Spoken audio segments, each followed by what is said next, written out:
বাড়ি ফিরলেন বাংলার জওয়ান পূর্ণম সাউ। খুশির হাওয়া পরিবারে। অবশেষে ফিরলেন বিএসএফ এর জওয়ান পূর্ণম সাউ। শুক্রবার ডাউন পূর্বা এক্সপ্রেস এসে পৌঁছায় হাওড়া স্টেশনের 17 নম্বর প্ল্যাটফর্মে। সেখানে উপস্থিত ছিলেন বহু মানুষ তাকে সম্মান ও অভিনন্দন জানাতে। তিনি সংবাদ মাধ্যমের সামনে কিছু না বললেও তার পরিবারের সদস্য বলেন, আজকে খুব ভালো লাগছে, আমাদের দেশের ছেলে বাংলার জওয়ান নিজের বাড়ি ফিরছে। আজকের দিন খুব আনন্দের দিন। শুক্রবার সকাল থেকেই হুগলির রিষড়ায় তার বাড়িতে উৎসবের প্রস্তুতি চলছে। পূর্ণম বাড়ি ফিরলেই কেক কেটে হবে উৎসব পালন। রাতের মেনুতে তার প্রিয় লুচি, তরকারি, দই, মিষ্টি। রবিবার হবে মাংস। দীর্ঘ উদ্বেগের পর 10 দিন আগে পাকিস্তানের হেফাজত থেকে মুক্তি পেয়ে দেশে ফিরলেন বিএসএফ জওয়ান পূর্ণম। ছিলেন পাঠানকোটের কর্মস্থলে। অবশেষে আজ শুক্রবার রিষড়ার বাড়িতে ফিরছেন তিনি। তাই খুশির হাওয়া পরিবারে। পাকিস্তানিরা এতটাই কাপুরুষ, কিডন্যাপ করতে হয়েছিল। একে একে প্রশ্ন করুন না। প্রণামজি, প্রণামজি, ভারতের হয়ে আপনি সীমান্ত রক্ষা করেন। পাকিস্তানিরা এতটাই কাপুরুষ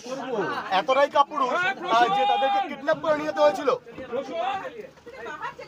अच्छा सुनो ना कि बाहर बात करूं आज उनको थोड़ा सा अच्छा এই ট্রেনে উনি জার্নি করে অনেকটা এসেছে।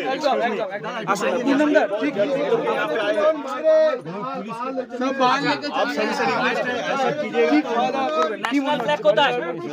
बढ़िया अच्छा আমাদেরকে যেতে দিন না একটু খুব ভালো লাগছে। আজকের দিন আনন্দের দিন। আমাদের ঘরের ছেলে, বাংলার ছেলে, দেশের জওয়ান নিজের বাড়ি ফিরছে, দেশে ফিরছে, তার বাড়িতে ফিরছে। আজকের দিন আনন্দের দিন। आप लोग का धन्यवाद, शुक्रिया। लग जाएगा रुको।